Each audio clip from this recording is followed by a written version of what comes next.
الحمد للہ رب العالمین والصلاة والسلام علی سید الانبیاء والمرسلین اما بعد۔ قرآن مقدس کی تفسیر کی کلاس نمبر 19 آیت نمبر 40۔ اعوذ باللہ من الشیطان الرجیم یا بنی اسرائیل اذکروا نعمتی التي انعمت علیکم واوفوا بعہدی اوف بعہدکم وإیای فارہبون۔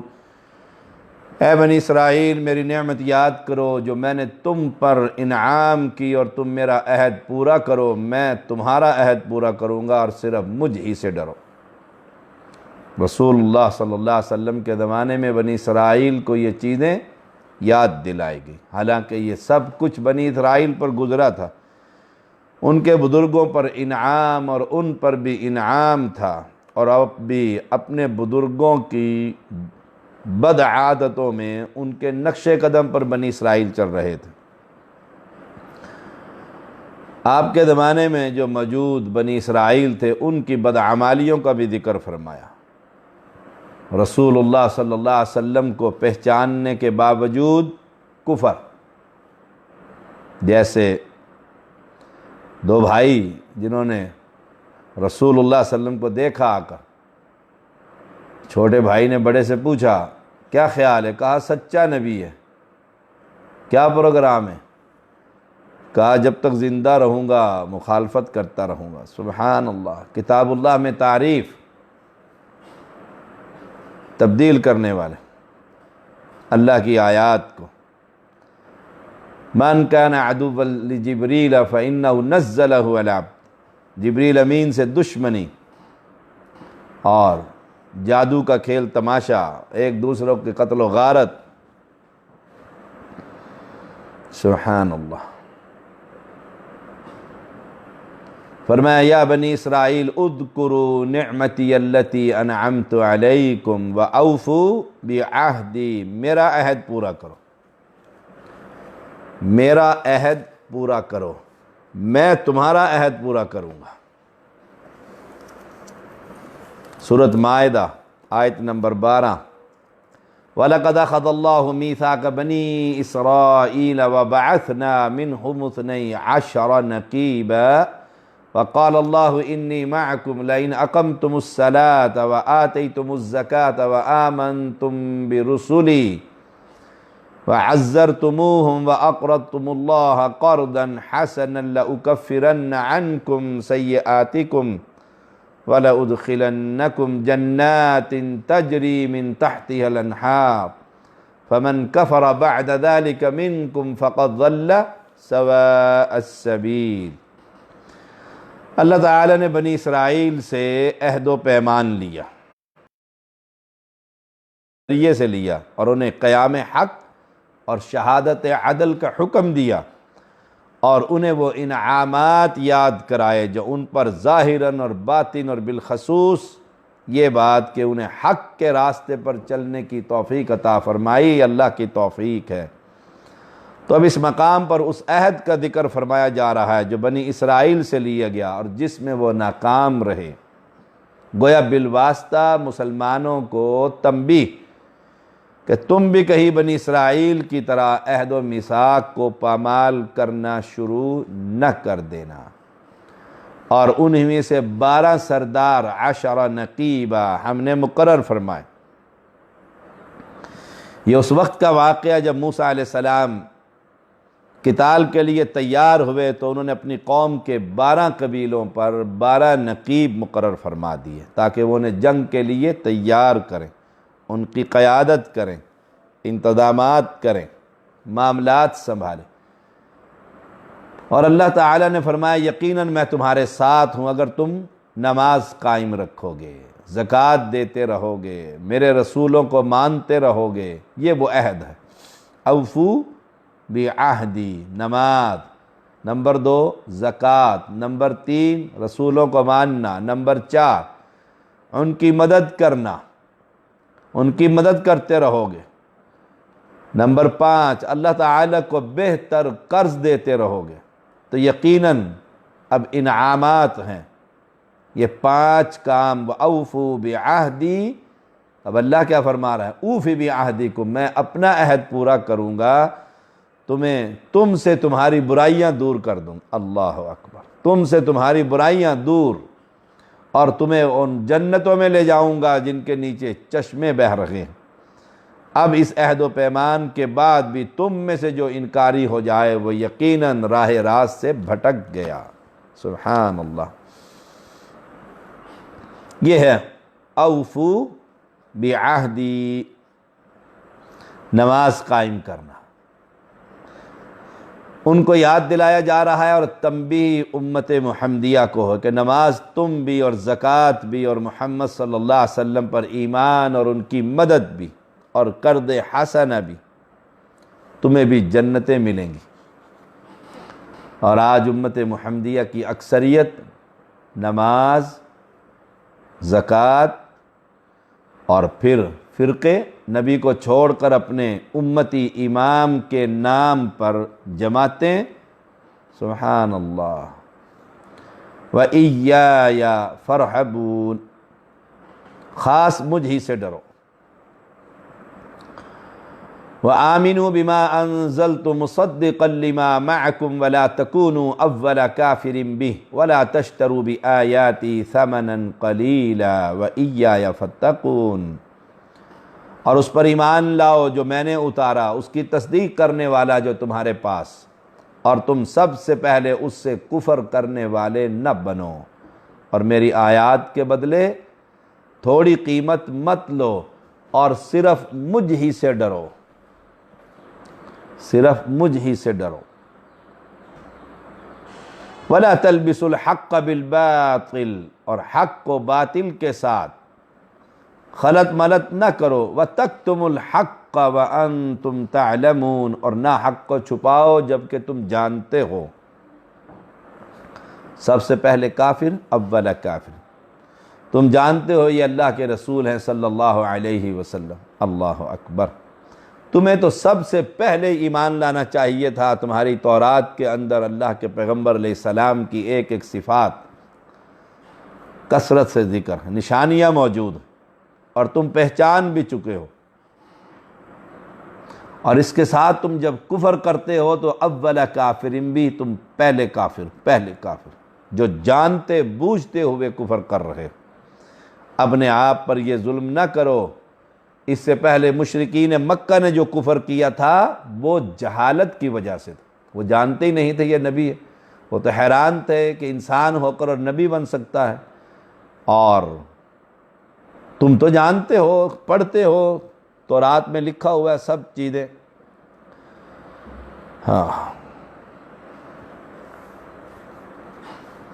وَلَا تَشْتَرُوا بِآيَاتِي ثَمَنًا قَلِيلًا، اس سے معنی دنیاوی مفاد، مال و متاع، اللہ کی آیات کو چھپانا ہے۔ قرآن مجید کی ایک آیت دوسری آیت کی تفسیر کرتی ہے۔ دوسرے مقامات پر اللہ کی آیات کے بدلے کم قیمت لینے کا ذکر آیا۔ فرمایا ان الذین یکتمون ما انزل اللہ من الکتاب ویشترون به ثمنا قلیلا اولئک ما یأکلون فی بطونہم الا النار ولا یکلمہم اللہ یوم القیامۃ ولا یزکیہم ولہم عذاب علیم اولئک الذین اشتروا الضلالۃ بالہدی والعذاب بالمغفرۃ فما اصبرہم علی النار۔ سورۃ البقرہ 174 175۔ بے شک جو لوگ چھپاتے ہیں جو اللہ نے کتاب میں سے اتارا اور اس کے بدلے تھوڑی قیمت حاصل کرتے ہیں، یہ لوگ اپنے پیٹوں میں فی بطونہم الا النار، آگ کے سوا کچھ نہیں کھا رہے، آگ کے سوا۔ ولا یکلمہم اللہ یوم القیامہ، نہ اللہ ان سے قیامت کے بدلے قیامت کے دن بات کرے گا۔ اور ولا یزکیہم، نہ انہیں پاک کرے گا، وَلَهُمْ عَذَابٌ علیم، اور دردناک عذاب ہے ان کے لیے۔ یہی وہ لوگ ہیں جنہوں نے گمراہی کو ہدایت کے بدلے، عذاب کو بخشش کے بدلے خریدا، سو وہ آگ پر کس قدر صبر کرنے والے۔ آل عمران میں فرمایا وَإِذَا أَخَذَ اللَّهُ مِيثَاقَ الَّذِينَ أُوتُوا الْكِتَابَ لَتُبَيِّنُنَّهُ لِلنَّاسِ وَلَا تَكْتُمُونَهُ فَنَبَذُوهُ وَرَاءَ ظُهُورِهِمْ وَاشْتَرَوْا بِهِ ثَمَنًا قَلِيلًا فَبِئْسَ مَا يَشْتَرُونَ۔ آل عمران 178۔ جب اللہ نے ان لوگوں سے پختہ عہد لیا جنہیں کتاب دی گئی کہ تم ہر صورت اسے لوگوں کے لیے صاف صاف بیان کرو گے اور اسے نہیں چھپاؤ گے، تو انہوں نے اپنی پیٹھوں کے پیچھے اسے پھینک دیا اور اس کے بدلے تھوڑی قیمت لے لی، سو برا ہے جو وہ خرید رہے ہیں، برا ہے۔ دنیا کے خاطر مسئلے کو تبدیل کرنا، اس میں وہ بھی لوگ شامل ہیں جو رشوت لے کر، پیسے لے کر غلط فتویٰ دے دیتے ہیں، غلط فتویٰ دے دیتے ہیں۔ مولانا کی پہلے مٹھی گرم کر دو، پھر انہیں مسئلہ بتاؤ، انہیں کو جی نکالو کوئی نہ کوئی حل، وہ کوئی نہ کوئی گھنڈی نکال کر آپ کا مسئلہ حل کر دیں گے، آپ کا مسئلہ۔ یہاں یہ مراد، اور اللہ کی سخت ناراضگی ہے ایسے، اور آج امت محمدیہ میں اکثریت علماء کی موجود، اور وہ پیسے لے کر بڑا کچھ کر دیتے ہیں، سبحان اللہ۔ کچھ لوگوں کو یہاں پر غلطی لگی کہ وہ ان آیات سے یہ سمجھتے ہیں کہ قرآن مجید کی تعلیم حاصل جو کرتا ہے اور جو استاد ہے وہ تنخواہ نہیں لے سکتا۔ ڈاکٹر مسعود الدین عثمانی گروپ،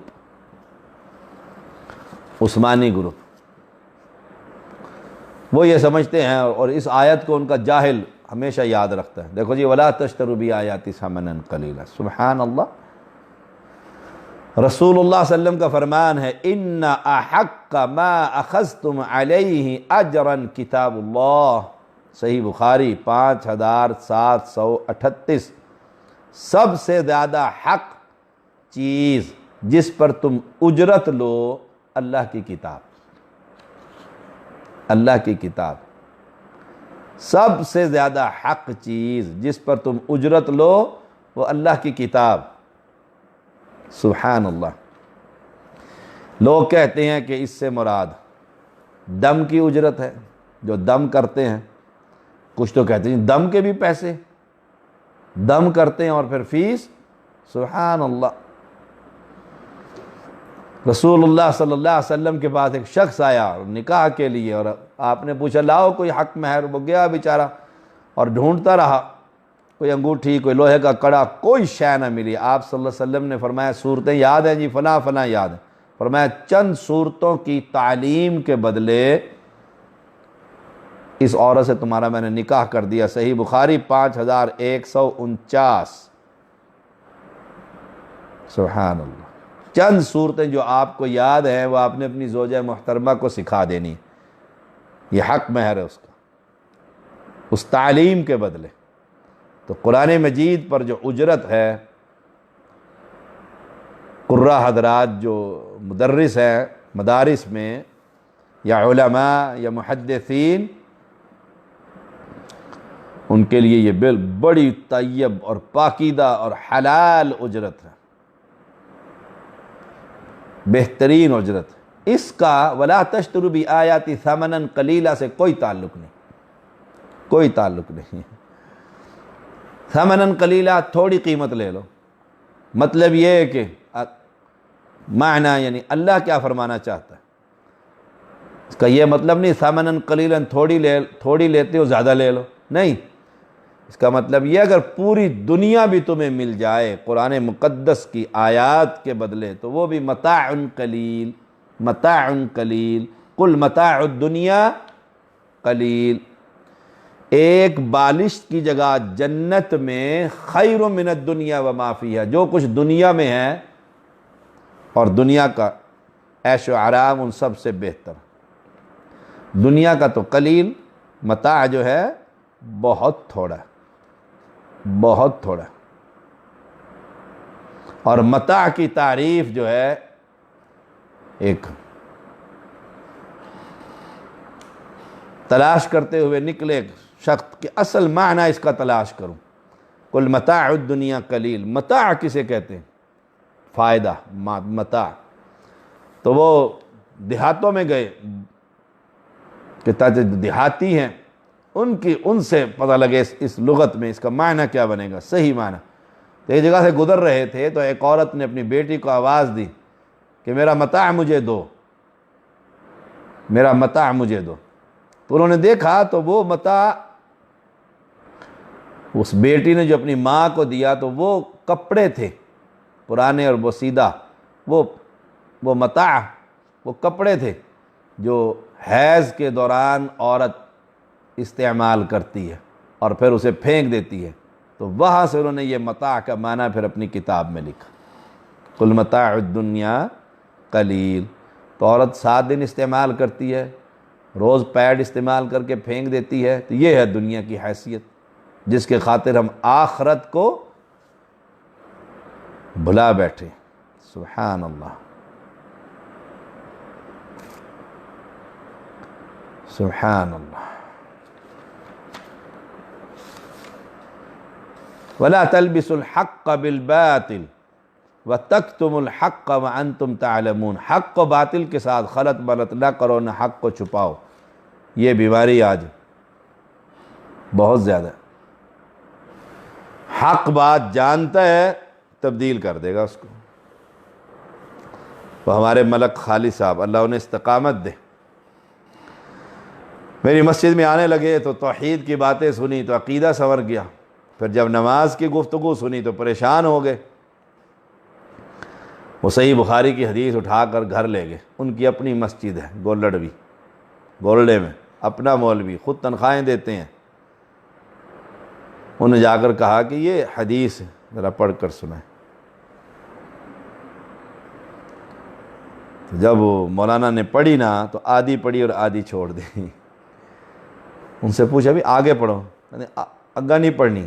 استادہ آکھا ہے ساڑھے مسلک دے خلاف ہے، اساں اگا نہیں پڑھنی. یہ ہے. اب حق لکھا ہوا ہے، پڑھ کر سنانے کے سے بھی قاصر. میں نہیں سناتا ہوں، حق کو باطل کے ساتھ ملا دیتے ہیں. جہاں اپنی مرضی کا آیا تو وہاں ہپ ہپ، اور جہاں کڑوا وہ تھو تھو.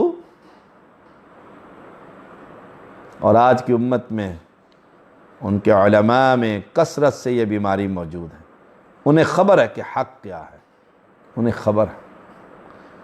مجھے پہلی مرتبہ جب شوق لگی کہ میرے استاد جنہوں نے مجھے قرآن مقدس حفظ کروایا تھا، اکیلے میں ان سے پوچھا یہ نیت کرتا ہوں نماز کی، نماز 4 رکعت پیچھے سے امام کے وقت، ظہر کا منہ میرا قبلہ شریف کی طرف، اللہ اکبر. میرے بڑے بھائی ڈاکٹر سید شفیق الرحمان حافظہ اللہ تعالی، مشہور زمانہ کتاب نماز نبوی کے مؤلف، تو انہوں نے کہا نہیں یہ کوئی چیز نہیں ہے، اللہ اکبر سے نماز پڑھ.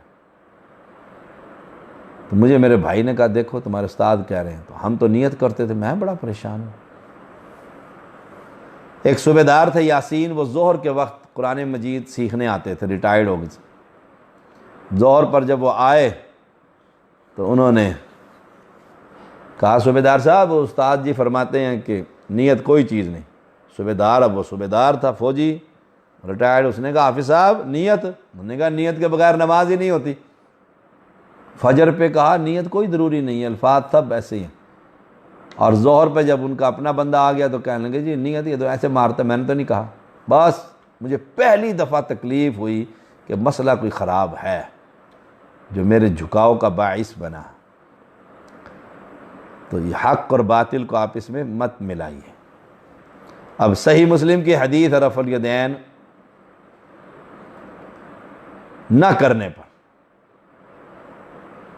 تشہد کے وقت جابر بن سمرہ رضی اللہ تعالی عنہ کی پہلی حدیث مولوی پڑھ کر سنائے گا، نہ دوسری پڑھتا ہے نہ تیسری پڑھتا ہے. دوسری بھی وہی ہے اور تیسری بھی وہی. وَأَقِيمُوا الصَّلَاةَ وَآتُوا الزَّكَاةَ وَارْكَعُوا مَعَ الرَّاكِعِينَ. اب پیغمبر علیہ السلام پر ایمان لا کر یہ 3 کام، نماز قائم کیجئے با جماعت، زکوٰۃ دیجئے، رکوع کرنے والوں کے ساتھ رکوع کرو، نماز قائم کرو، زکوٰۃ دو اور رکوع کرنے والوں کے ساتھ رکوع کرو۔ رسول اللہ صلی اللہ علیہ وسلم نے فرمایا، اس ذات کی قسم جس کے ہاتھ میں میری جان ہے، میں نے ارادہ کیا ایندھن کا حکم دوں کہ وہ اکٹھا کیا جائے، پھر نماز کا حکم دوں، اس کے لیے اذان کہی جائے، پھر کسی آدمی کو حکم دوں میرے مصلی پر وہ کھڑا ہو جائے، لوگوں کو امامت کروائے، پھر ان آدمیوں کی طرف جاؤں جو نماز میں نہیں آتے اور ان آدمیوں سمیت ان کے گھروں کو جلا دوں۔ صحیح بخاری 644 نمبر، صحیح مسلم 651 نمبر۔ اللہ اکبر! اب کتنے لوگ نماز نہیں پڑھتے، مسجد میں نہیں آتے۔ رسول اللہ صلی اللہ علیہ وسلم نے فرمایا، جو اذان سنے اور سن کر نہ آئے مسجد میں، یعنی اس کی نماز نہیں، اس کی نماز نہیں، مگر کسی عذر سے، بارش، خوف، کرونا وائرس عذر موجود ہے، اور عذر نہیں اور گھر میں پڑھتا ہے۔ رسول اللہ صلی اللہ علیہ وسلم کا ابن ماجہ میں حدیث نمبر 793، ابن حبان میں 2064، امام البانی اس حدیث کو صحیح کہتے ہیں، جو اذان سن کر مسجد میں نہ آئے اس کی نماز نہیں، نماز ہی نہیں۔ سبحان اللہ۔ تو واقیموا الصلاۃ وآتوا الزکاۃ وارکعوا مع الراکعین، نماز قائم کیجیے اور زکوٰۃ دیجیے اور رکوع کیجیے رکوع کرنے والوں کے ساتھ۔ اب یہاں سے کچھ لوگوں کو غلطی لگی، وہ جہاں دیکھتے ہیں رکوع کر رہے ہیں تو وہیں مسجد میں داخل ہو جاتے ہیں، کہتے جی قرآن کا حکم ہے رکوع کرنے والوں کے ساتھ رکوع کرو، وہ نہیں دیکھتے امام کون ہے، مشرک ہے، بدعتی ہے، رافضی ہے، کون ہے، بس رکوع کر رہے ہیں، بھاگتے ہیں، شامل ہو جاتے ہیں۔ ان کو بہت بڑی خطا لگی۔ امام کا صحیح العقیدہ ہونا فرض ہے، لازم ہے، واجب ہے۔ اگر اس کا عقیدہ خراب ہے اور وہ قبر پرست ہے تو اس کی اپنی نماز نہیں، آپ اس کے پیچھے نماز پڑھ رہے ہیں۔ وارکعوا مع الراکعین، اس سے معنی یہ کہ آپ کی پسند کا امام نہیں ہے، مسجد میں آ گئے ہیں اور کوئی فاسق فاجر کھڑا ہو گیا نماز کے لیے، اب عقیدہ صحیح ہے، اس کے پیچھے نماز پڑھیں، رکوع کیجئے رکوع کرنے والوں کے ساتھ۔ وہ جو رکوع کر رہے ہیں وہ رکوع قبر پر بھی اسی طرح کر دیتے ہیں، مسجد میں بھی کرتے ہیں رکوع، اور وہاں قبر کے اوپر بھی، دربار پر بھی جا کر رکوع کر دیتے ہیں۔ کسی اہل حدیث، اہل توحید، اہل السنہ کی نماز کسی مشرک اور بدعتی کے پیچھے نہیں ہوتی، یاد رکھیے گا۔ اس پر ہمارے استادوں نے بھی کتابیں لکھی، میں نے بھی کتاب لکھی نماز میں امام کو، اور خوب جھجوڑا امت کے ان مفتیوں کو جو اہل شرک کے پیچھے نماز کا فتویٰ دے کر لوگوں کی نمازوں کو برباد کرتے ہیں۔ اتأمرون الناس بالبر وتنسون انفسکم وانتم تتلون الکتاب افلا تعقلون، کیا تم لوگوں کو نیکی کا حکم دیتے ہو اور اپنے آپ کو بھول جاتے ہو، حالانکہ تم کتاب پڑھتے ہو، تو کیا تم نہیں سمجھتے؟ اللہ اکبر! یہ بڑا حکم، لوگوں کو نیکی کا حکم دینا، زنا نہیں کرنا، اور خود زانی ہے، نماز نہیں چھوڑنی، خود بے نماز ہے، خطبہ کی لائن لگی ہوئی ہے بے نمازوں کی۔ لوگوں کو نیکی کا حکم اور اپنے آپ پر، اس میں بنی اسرائیل کے لیے بھی لوگوں کو تورات پر عمل کرنے کا حکم دیتے اور خود بھول جاتے ہو کہ اس تورات میں نبی پر ایمان لانے کا حکم موجود۔ اللہ اکبر! ابن ابی حاتم حدیث نمبر 474، قتادہ رحمہ اللہ بیان کرتے ہیں، بنی اسرائیل لوگوں کو اللہ کی اطاعت اور نیکی کا حکم دیتے اور خود عمل نہ کرتے تو اللہ تعالیٰ نے انہیں عار دلائی، یہ تم کیا کر رہے؟ وَتَنْسَوْنَ أَنفُسَكُمْ۔ اب مسلمانوں کا حال بھی بنی اسرائیل سے بھی بدتر ہو گیا۔ اللہ تعالیٰ رحم فرمائے۔ پچھلے دنوں میں ایک لیکچر دینے کے لیے ایک مسجد میں پہنچا، تتلے علی گجرانوالہ کے علاقے میں، شیخ پورہ کے قریب ادھر سے لگتا ہے۔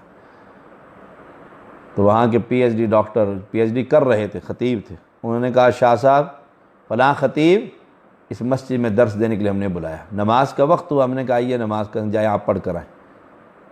مسجد کے حجرے میں بیٹھا رہا اور مسجد کے اندر با جماعت نماز ہوتی رہی، نماز پڑھنے کے لیے نہیں آیا، اکیلا بیٹھا رہا۔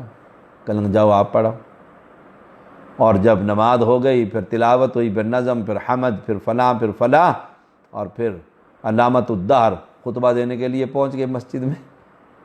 اوہ اللہ اکبر، بنی اسرائیل سے بھی بدتر حال۔ اور نوجوان جو ہیں وہ کہتے ہیں جی کیا کریں، اب ان کو نہ بلائیں تو لوگ نہیں آتے۔ ہائے ہائے، گویا تم اخلاص کے ساتھ اللہ کی توحید اور عقیدہ ختم نبوت پر محنت نہیں کر رہے، تم لوگوں کو جمع کر رہے۔ تو میں نے ایک مجلس میں کہہ دیا تھا کہ کسی اداکاروں کو بلا لو، ساری دنیا جمع ہو جائے گی تمہارے ضلع کی، اسے کو ذرا آگے گانا پڑھنا، اس کے بعد ہم تقریر کروا لیں گے۔ ایسے شخص کو ممبر پر بٹھاتے ہو جو نماز نہیں پڑھتا، نماز نہیں پڑھتا۔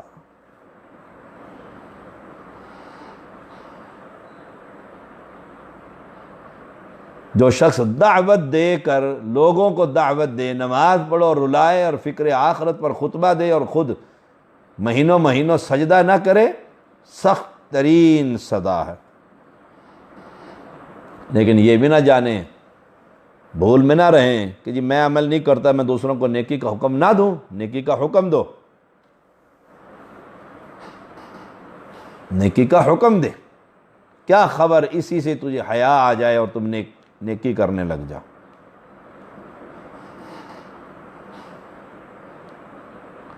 بنی اسرائیل کو اللہ تعالیٰ نے جو ڈانٹا ہے وہ اس پر نہیں کہ وہ نیکی کا حکم دیتے ہیں، اس پر نہیں ڈانٹا، ڈانٹا اس بات پر ہے کہ تم عمل نہیں کرتے۔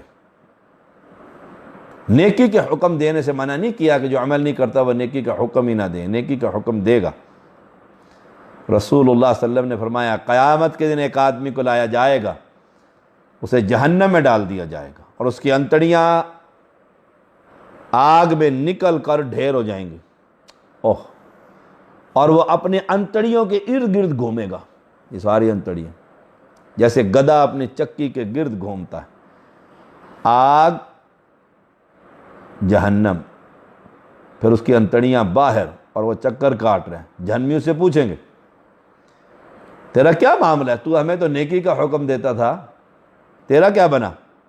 ہمیں برائی سے منع کرتا تھا۔ وہ کہے گا میں تمہیں نیکی کا حکم دیتا تھا اور خود وہ کام نہیں کرتا تھا، تمہیں برائی سے منع کرتا تھا اور خود اس برائی کا مرتکب ہوتا تھا۔